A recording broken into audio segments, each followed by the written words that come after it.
Hi there, it's story time. Have you heard a story about Thumbelina? Well, if you haven't, you are in luck.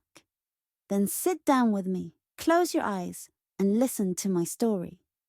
A long time ago, and far, far away, an old woman was sitting in her rocking chair, thinking how happy she would be if she had a child. Then she heard a knock at the door and opened it.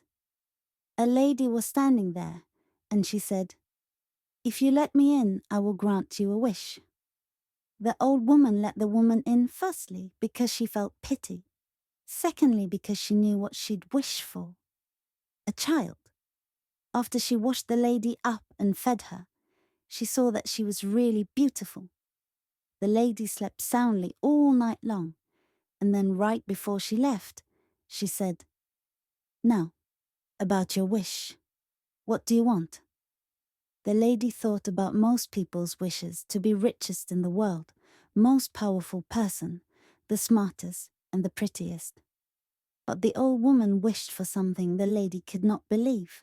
She said, "I would like a child." "What did you say?" she asked, because she was astonished at what the old lady asked for. The old lady repeated what she said. "I would like a child." The lady then placed a tiny seed in the old woman's hand and gave her instructions. "Plant this seed, water it carefully, watch over it, and give it your love. If you do all those things, then you will have a child." So the old woman did all of those things the lady had told her to. In a week, there was a beautiful yellow flower in place of the seed.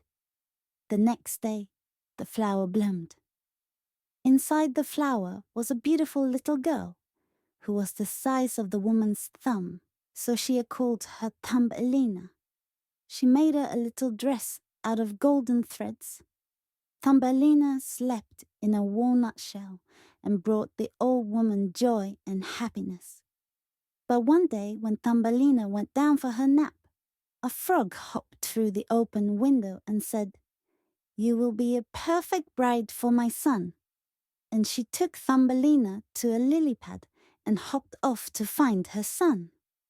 Thumbelina cried, and some little guppies heard her and chewed the roots of the lily pad to help her escape.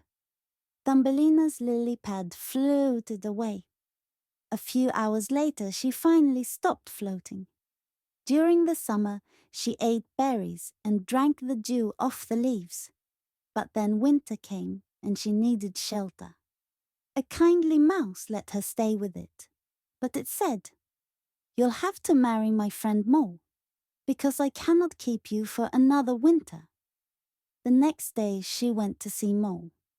In one of tunnels she found a sick bird and said, "Poor thing, I will bury it." Then she found out that it was still alive, and she cared for it until it was ready to fly. It flew off.